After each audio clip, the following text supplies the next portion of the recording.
SCO member state, Mr. Bhutto Zardari, was treated accordingly. As a promoter, justifier, and I'm sorry to say spokesperson of a terrorism industry. America में हमारे अमीरुल मोमिनीन आए थे तो कहा गया था डैडी को साथ लेकर आओ, बाजवा साहब को।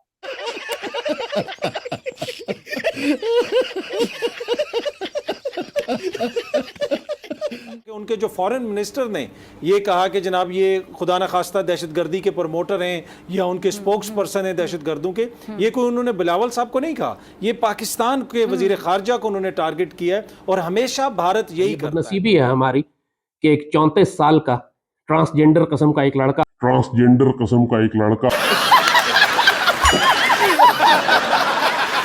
हमने वजारत खारजा में वजीर खारजा बना के भेज दिया।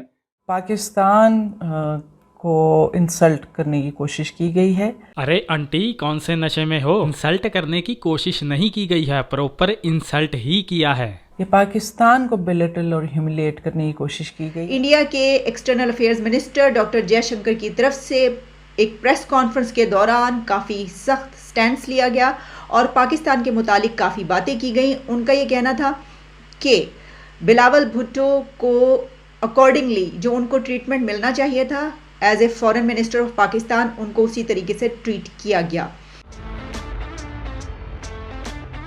हेलो गाइस, स्वागत है आपका अफेयर गॉसिप्स न्यूज में। तो वीडियो में आगे बढ़ने से पहले हर बार की तरह फिर से एक बेनती है, चैनल को सब्सक्राइब करिएगा और बेल आइकन दबाना मत भूलिएगा। तो दोस्तों, जैसा कि आपको पता ही है, एससीओ समिट खत्म होने के बाद डॉक्टर एस जयशंकर ने बिलावल भुट्टो जरदारी का नाम लेते हुए उनको टेररिज्म का स्पोक्स पर्सन कह डाला, जो कि मेरे हिसाब से बिल्कुल ठीक ही कहा है। और इसी स्टेटमेंट को लेकर पाकिस्तान मीडिया बिल्कुल जल भुन चुका है। तो चलते हैं पाकिस्तान की चिता की तरफ, मीडिया की तरफ। तो खैर देखते हैं पाकिस्तान मीडिया क्या कहता है इस हवाले से। और इस चीज की तो मैं मजम्मत करूंगा कि उनके जो फॉरेन मिनिस्टर ने ये कहा कि जनाब ये खुदा न खास्ता दहशतगर्दी के प्रमोटर हैं या उनके स्पोक्स पर्सन हैं दहशतगर्दों के, ये कोई उन्होंने बिलावल साहब को नहीं कहा, ये पाकिस्तान के वजीर खारजा को उन्होंने टारगेट किया है। और हमेशा भारत यही करता है। और इसी वजह से लोग कह रहे थे कि आपको क्या जरूरत है जाने की वहां पे, उन्होंने कौन सा आपके आगे वहां पे फूलों का हार बनाना है, उन्होंने तो यही सलूक करना है। और फिर एक और जो बड़ा इंपॉर्टेंट चीज है, ये मैं बताना चाहूंगा, देखें हमारे मफादात का तहफ़्फ़ुज़ करेंगे हमारे वजीर खारजा, उनके मफादात का तहफ़्फ़ुज़ करेंगे उनके वजीर खारजा। अब मैं दोनों वजीर खारजा के बारे में बिल्कुल 30 सेकंड में छोटी सी चीज बताता हूँ। जो भारत के वजीर खारजा हैं 1977 में वो फॉरेन सर्विस में आए, चीन में वो सफ़ीर रह चुके हैं, अमेरिका में वो सफ़ीर रह चुके हैं, जो इंटरनेशनल डिप्लोमेसी है उसके वो माहिर हैं। जो जौहरी मुआहदा हुआ था, सिविलियन न्यूक्लियर जो मुआहदा हुआ था अमेरिका के साथ इंडिया का, उसमें उनका कलीदी किरदार है। रिटायरमेंट के बाद वो एक बहुत बड़ी कंपनी के इंटरनेशनल अफेयर्स के ग्लोबल हेड रहे। और दूसरी तरफ उनके मुकाबले में जो हमारे मफादात का तहफ़्फ़ुज़ करेंगे, उन्होंने ज़िंदगी में एक दिन नौकरी नहीं की, 1 रुपया नहीं कमाया, वो वज़ीर ख़ारजा बन गए क्योंकि वो जरदारी साहब के साहिबजादे हैं। ये हमारे साथ जुल्म हो रहा है। हमारे मफादात का क्या ये इक्विप्ड हैं? क्या इनके पास इतना तजर्बा है कि ये हमारे मफादात का तहफ़्फ़ुज़ कर सकें? तो ये इशू है कि दोनों अगर आप वज़ीर ख़ारजा को देखें तो ज़मीन आसमान का फ़र्क है। लेकिन आपको पता है कि यहाँ पे मेरिट पे तो कोई चीज़ होती नहीं है, इसलिए कि ये फ़लाने ख़ानदान से इसका ताल्लुक़ है, फ़लानी जमात से इसका ताल्लुक़ है। तो वही हम देख रहे हैं कि जब वो गए हैं, जब आपने इतने एक सीनियर बंदे के मुकाबले में एक 35-36 साल का नौजवान भेज दिया, तो फिर आगे से यही होना था जो हो रहा है। ठीक है जी। बाकी डेलीगेशंस वहां पर आ रहे हैं तो पाकिस्तान को भी फॉरेन ऑफिस का एक डेलीगेशन भेजना था। ये बदनसीबी है हमारी कि एक 34 साल का ट्रांसजेंडर किस्म का एक लड़का हमने वजारत खारजा में वजीर खारजा बना के भेज दिया, जो पूरी दुनिया में खुद भी जलील है और जिसकी कोई इज्जत भी नहीं करता। और जयशंकर के सामने उसको हमने खड़ा कर दिया ले जाके, जिसका कोई कंपैरिजन नहीं है। यानी सिर्फ क्रेडेंशियल्स इस लड़के के ये हैं कि इसके बाप और दादा गंदी फिल्मों के टिकट ब्लैक करते थे, इसलिए इसको मुल्क का वजीर खारजा बना दिया गया। जाहिर है पूरी दुनिया जानती है कि इसके क्रेडेंशियल्स क्या हैं, अपनी कोई काबिलियत नहीं है इसकी। This boy has not done an honest days work in his life. सारी जिंदगी में एक दिन काम नहीं किया इसने, हराम के माल पर पल के बड़ा हुआ और इस पाकिस्तान की गलीज सियासत ने उठाकर इसको यहाँ पहुंचा दिया।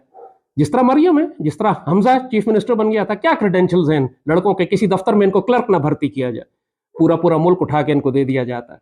और फॉरेन मिनिस्टर्स की ये मीटिंग खत्म होगी तो दोनों तरफ से एक दूसरे के ऊपर चढ़ाई कर दी जाएगी। वही हो रहा है इंडिया के external affairs minister doctor Jaishankar की तरफ से एक प्रेस कॉन्फ्रेंस के दौरान काफ़ी सख्त स्टैंड लिया गया और पाकिस्तान के मुतालिक काफ़ी बातें की गई। उनका ये कहना था कि बिलावल भुट्टो को अकॉर्डिंगली जो उनको ट्रीटमेंट मिलना चाहिए था as a foreign minister of Pakistan, उनको उसी तरीके से ट्रीट किया गया। लेकिन उससे पहले पॉइंट टू पॉइंट अगर हम बात करें तो सबसे पहला झगड़ा वहाँ पर शुरू होता है कि जहाँ पर सिर्फ इंडिया में नहीं बल्कि पाकिस्तान में एक बवाल खड़ा हो चुका है कि बिलावल भुट्टो ने डॉक्टर जयशंकर को हाथ जोड़कर नमस्ते क्यों किया या ग्रीट क्यों किया।